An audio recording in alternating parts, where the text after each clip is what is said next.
আপনার কয়টা আইটেম লিখছেন?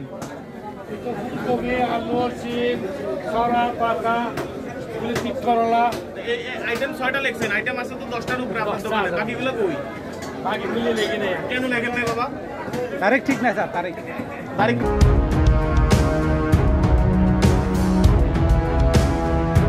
অপরূপ টিভি অল। আসসালামু আলাইকুম। অপরূপ টিভি থেকে আমন্ত্রণ জানাচ্ছি, আমি তানিশা সুলতানা আফিফা। চট্টগ্রামের পাহাড়তলীতে ভ্রাম্যমাণ আদালতের অভিযানে দোকানিকে জরিমানা করেছেন নির্বাহী ম্যাজিস্ট্রেট।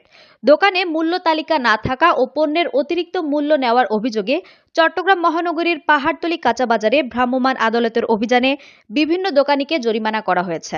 আজ বিকেলে নগরীর পাহাড়তলী কাঁচাবাজার এলাকায় অভিযান পরিচালনা করেন কাঠতলী সার্কেলের সহকারী কমিশনার ভূমি ও এক্সিকিউটিভ ম্যাজিস্ট্রেট মোহাম্মদ মেহেদী হাসান। তিনি বলেন, অভিযান পরিচালনাকালে খোলা বিভিন্ন মুদি দোকান, দৈনন্দিন কাঁচা বাজারের দোকান, ফলের দোকান, মুরগি ও গরুর মাংসের দোকানে মূল্য তালিকা না থাকা ও পণ্যের অতিরিক্ত মূল্য নেওয়ার অভিযোগে 7টি মামলায় 18,000 টাকা জরিমানা এবং সতর্ক করা হয়। একই সাথে নিত্য প্রয়োজনীয় দ্রব্যসমূহের বিক্রয়ের দোকানসমূহে বিশেষভাবে নজরদারি করা হয় এবং মজুতদারির বিষয়ে সকল বিক্রেতাকে সতর্ক করা হয়। তবে সরেজমিনে গিয়ে দেখা যায় বিভিন্ন দোকানে পণ্যের দাম বৃদ্ধি নেওয়া হচ্ছে। বিশেষ করে ভোজ্য তেলের দাম বেশি, তবে তেল বাজারের সরবরাহ কম।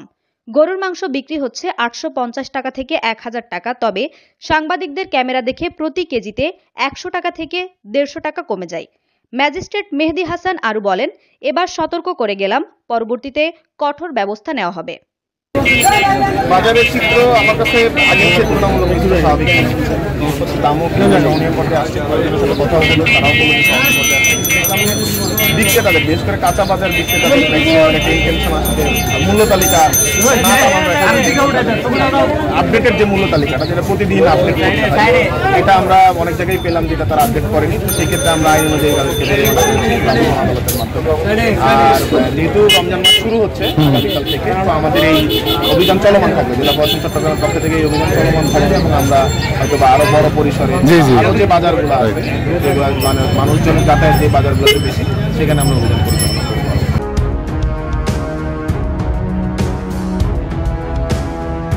অপরূপ টিভি অল।